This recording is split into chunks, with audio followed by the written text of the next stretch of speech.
All right, welcome to another episode of Lifestyle Unlimited, where our goal is for you to live your lifestyle with unlimited possibilities. So, today, Peter, we were talking about what are we going to talk about today?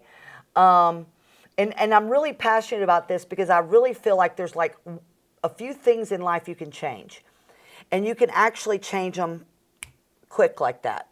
And your attitude is one of them, right? Even if you're having a bad day, you can jerk. Yep. How important is it to understand how your attitude affects other people, or what should you do around other people that are just got bad attitudes? Well, this is an easy one because like we could all probably within the last week or two of our lives think about different attitude changes we had, right? Sometimes you kind of go into that like disappointment mode. Sometimes you go into that, oh, I can't believe I got to go to work mode.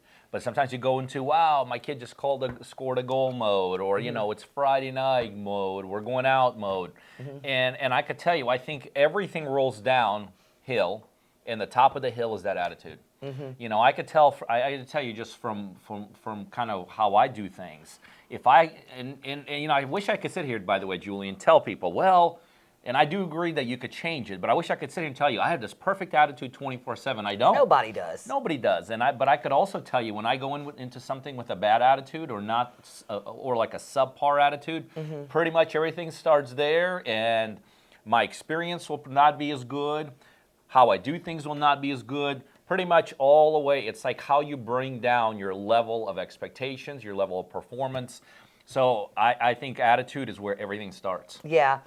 One thing like that I've tried when I say like do it like that, like sometimes something bad will happen. I don't like to dwell on things that I can't change. Yeah. You know what I mean? I also do not get into the holding grudges either. I know that's silly and it's easier said than done, but like I like to force myself to go into a different mind frame because it's not actually when you dwell on things and you have a bad attitude, it does affect others, but most importantly, it affects you. Yeah. And you can always choose how you're going to feel and how you're going to react. So I know we're talking about oneself, but man, about being around people with that right attitude. How do you feel about that? Do you try to get around people that have a good attitude, or? Well, there's no question. Let's face it. Even as we're sitting here today, we're 2 hours away from having a bunch of team members come here, right, from our company and all this. And I could tell you, so here it is. We're going to go into a meeting with, 10 or 15 people. And as well as I do, one bad person with one wrong attitude, one bad attitude could literally just destroy the whole thing. So I'm a big believer you have to control your environment. And really what that people say all the time, well, what do you mean control your environment? Like being a sunny place, being a dark place? Well, yeah, sure, I'd rather be in Florida than in somewhere up north. But really controlling your attitude to me means controlling the people you're around. Controlling your atmosphere. And so, yeah, I think when you're around people that are naysayers, negatives, as a matter of fact, I just did a whole video on this where I was talking about, I think one of the top things, people say, well, why do people quit real estate investing, right? Or why do they quit trying to be successful?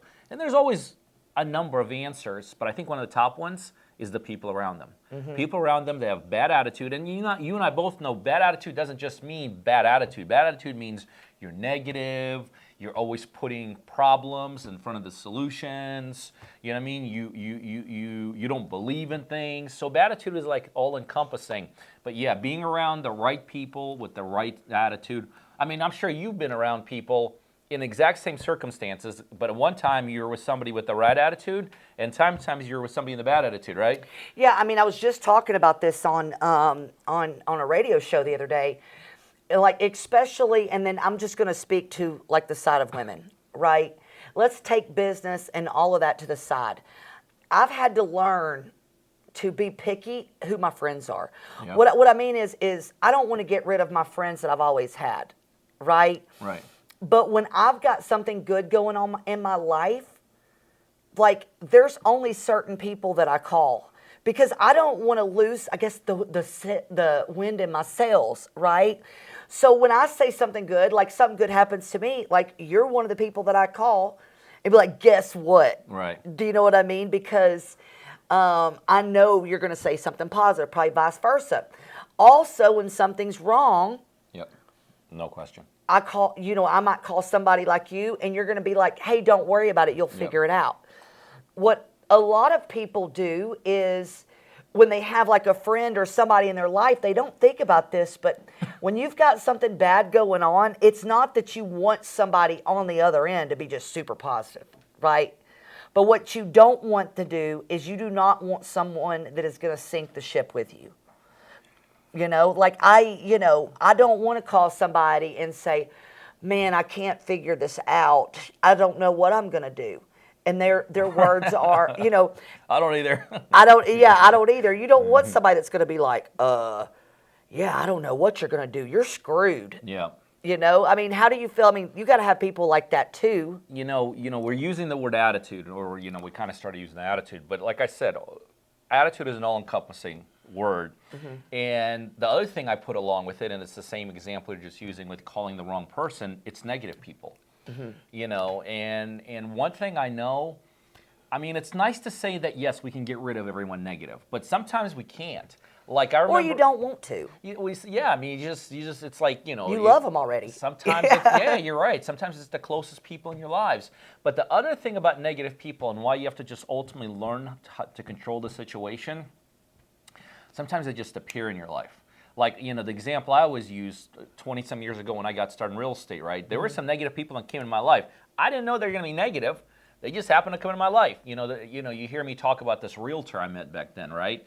That agreed to see me. And for half an hour, this realtor wrote up one side of me, down the other side about how bad the real estate market was, how I should have been doing it 5 years ago, how I should have not have done it in Atlanta, how I should have not this. And man, I didn't expect that, but I walked into that negative situation. And so what happens when that happens? You really got one of two options. Option one, you take that negative person and you kind of buy into what they're saying, whatever they're saying. Option two, you use that negative person as fuel.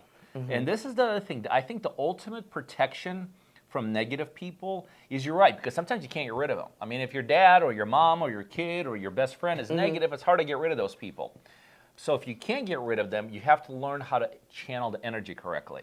And I learned way back then when everybody was negative about what I was doing, I learned back then to take something negative and to channel it into actually something positive. Use that as a reason to do something. Well, I'll tell you, for me, I know what that is, and I don't know that this is a healthy thing, but I'm super competitive. Yeah, I knew you were going to say that. You are too. So when someone, and I don't know if this is a healthy way to do it, I'm just going to put it out there. When someone says to me, I don't think you can do this, or you can't do this, or what I'm doing is better, that just fuels me to win, or to try to win. Not sure if that's really healthy or not. That's how I deal with negativity, because I'm like, I'm going to show you that, this attitude's not right. Well, I think that's the only way to do it. Because if you don't do that, then that tends to grate on you, tends to eat you up. And I think ultimately, I do think it is one of the top reasons why people stop doing something. They believe the negative people around them. But isn't that weird? Like you can have, and I'm sure you've dealt with these people before. You have somebody in the middle that's, hey, Julie, I want to get into real estate. Should I do it? Should I partner with you? And you're like, hey, come on, I got over 10 years experience, I got 1,000 deals done. So you're all the positive, and all of a sudden that person goes talk to their uncle, who doesn't even have anything to do with real estate, right?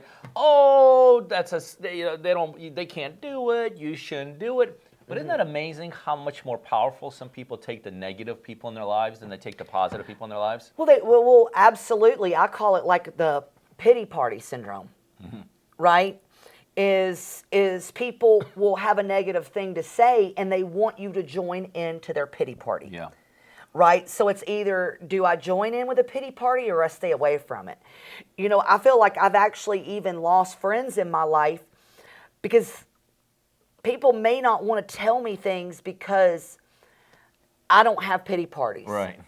And my first thing is, well, let's come up with a solution, Right. or let's look at the good things that you've got going on. I mean, I know you've got this negative thing, but my goodness, there's this. People don't like to hear that. People want you to join in their pity party, Yep. right? Yeah, there is no question about it. And this now this extends to controlling that atmosphere and controlling that whole your surroundings. You're right. We all have people that drag us into their misery. Do you want to commiserate, not come up with solutions and all this? So I will tell you, as much as it's impossible to get rid of it 100%, it will happen to all of us. I think the ultimate is kind of what we were talking about before. You have to learn how to create the best environment you possibly can. And when something negative comes into your life, like a negative person, like your own negative attitude. I mean, like I said, we do get our own negative attitude. You just have to learn how to deal with it. One thing about these emotions, and you know what I mean by this. It's kind of like riding a roller coaster. You're going up, up, up, up, and as you're going down, your body just very quickly like, oh my God, right? That's how some of these things are too. You let it in a little bit, and before you know it, it overwhelms you. You let that negative person into your life, you're just thinking, just a little 30-second conversation, just hi, bye. Next thing, 45 minutes later, you've heard all the disastrous things. So the thing is this, you can't get rid of them, but you have to learn how to at least control it. You know what that reminds me of? It's almost like, let's say, having a lawn, right? I used to do lawn care, so this is an analogy I think about. And you let one weed into your yard. Yep. Next thing you know, that weed doubles, and the next thing you know, you let them in like that. The whole entire yard now is weeds and not what you're looking for. So it's that negativity is an invasive species. Well, and you've done this before, like when we were doing our own deals, before we started partnering with people. I still remember you one time, you probably don't even remember this. This is like 2 offices ago. You walked into my office and I'm like, hey, you told me like, hey, I got to let whoever go. And I was like, what are you talking about? And you're like, it's just a bad apple. You know what I mean? And so, especially in the work environment, especially in your journey to success, especially you're trying to level up in life, when those things happen, you have to be willing, not always possible, but you have to be willing to get rid of it. You just got to be willing to get rid of it and push it aside. Yeah, I mean, I think of it like, you're in a group of people. I think of it like a black room, right? Negativity is black, the darkness, and then you've got the light. Yep. It's amazing how bright a light is inside of a room of darkness. Sometimes you may not know how to change that attitude around. One thing may be, like even for all of us, because I think all of us have that darkness and from time to time. The most important thing is to bring those bright lights into your life because they shine so bright. Like one person that you could have in your life when you're going through something dark, their light will shine brighter than any amount of darkness. Well, I mean, look at the stars in the sky. Well, and I think this is a good way to kind of bring this to an end. The bottom line is this, to piggyback off what you said, the bright, the dark. Ask yourself this question. Which side of the equation do you want to be on? Do you want to be on the side of the equation where things are negative, dark, dreary, everything is falling apart? Or do you personally want to be on the side of the equation where it's like, hey, there's hope, there's optimism, there's a shot, there's a chance, hey, it's light. And really the bottom line is, I think for everyone, a definitely majority, all of us rather be on the side where the light is shining. Absolutely.